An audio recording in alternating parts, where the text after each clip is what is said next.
যখন আমরা ইলাস্ট্রেটরে অথবা ফটোশপে কোনো শেপ লেয়ারে স্ট্রোক দেই তখন স্ট্রোকটিকে ইনসাইড, আউটসাইড এবং সেন্টারে অ্যালাইন করতে পারি, কিন্তু যখন আমরা আফটার ইফেক্টে যাই তখন স্ট্রোক অ্যালাইনমেন্টের জন্য কোনো অপশন দেখতে পাই না। ডিফল্টভাবে এটা সেন্টার অ্যালাইনমেন্টে থাকে। আজকে আমরা দেখব কিভাবে আফটার ইফেক্টে স্ট্রোককে ইনসাইড, আউটসাইড এবং সেন্টারে অ্যালাইন করতে পারি।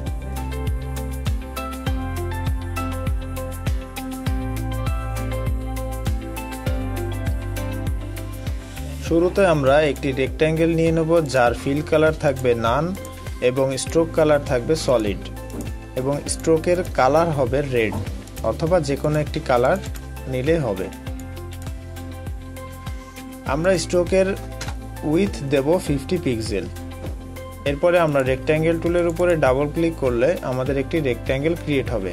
এখানে রেক্ট্যাঙ্গেলটি দেখছি পুরোপুরি ভিজিবল হচ্ছে না, সেক্ষেত্রে আমরা শেপ লেয়ারের সাইজটা 80% করে দেব। এখন আমরা রেক্ট্যাঙ্গেলের স্ট্রোকটি পুরোপুরি দেখতে পাচ্ছি। এখানে স্ট্রোকটি মডিফাই করতে গেলে আমরা ইনসাইড অ্যালাইনমেন্ট এবং আউটসাইড অ্যালাইনমেন্টের কোনো অপশন পাবো না, সেক্ষেত্রে আমাদেরকে ম্যানুয়ালি ইনসাইড এবং আউটসাইডে স্ট্রোকটি অ্যালাইন করতে হবে। সেজন্য আমরা যেটা করতে পারি, আমরা এই রেক্ট্যাঙ্গেলের প্রপার্টি থেকে স্ট্রোক প্রপার্টিটা বের করে নেব এবং এখানে আরেকটি প্রপার্টি অ্যাড করব অফসেট প্যাথ নামে। আমরা অফসেট প্যাথটি অ্যাড করে নেই। অফসেট প্যাথে আমরা যদি খেয়াল করি তাহলে আমরা দেখতে পাবো স্ট্রোক উইথের হাফ, যদি আমরা স্ট্রোক উইথের হাফ করি অফসেট প্যাথের ভ্যালু, তাহলে দেখতে পাবো যে আমাদের স্ট্রোকটি পুরোপুরি আউটসাইডে অ্যালাইনমেন্ট হয়েছে, অর্থাৎ স্ট্রোক প্যাথ 50 হয়েছে, এখানে 50-র অর্ধেক হলো 25 যদি আমরা অফসেট প্যাথ দেই তাহলে আমরা পুরোপুরি আউটসাইড অ্যালাইনমেন্টে একটি স্ট্রোক পাবো। ঠিক সেভাবে যদি এখানে 25 অর্থাৎ উইথের অর্ধেক ভ্যালু যদি আমরা নেগেটিভ দেই তাহলে আমরা ইনসাইড অ্যালাইনমেন্ট পাবো।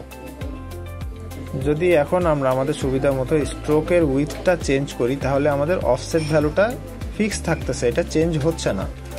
সেক্ষেত্রে আমরা যেটা করতে পারি, এই অফসেট ভ্যালুকে স্ট্রোকের সাথে লিঙ্ক করে দিতে পারি। সেজন্য আমাদের যেটা করতে হবে, আমাদের একটি এক্সপ্রেশন ওপেন করতে হবে। এক্সপ্রেশন এডিটর ওপেন করার জন্য আমাদের অল্ট প্রেস করে কিফ্রেম আইকনের উপরে ক্লিক করতে হবে। এরপরে আমরা এরকম একটি এক্সপ্রেশন এডিটর দেখতে পাবো।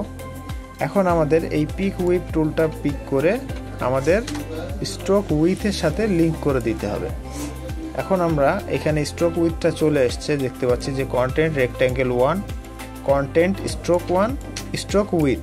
এখন স্ট্রোক উইথকে আমরা /2 দিয়ে দেব, অর্থাৎ স্ট্রোক উইথকে অর্ধেক করবে এবং এর আগে আমরা নেগেটিভ ভ্যালু দিয়ে দেব।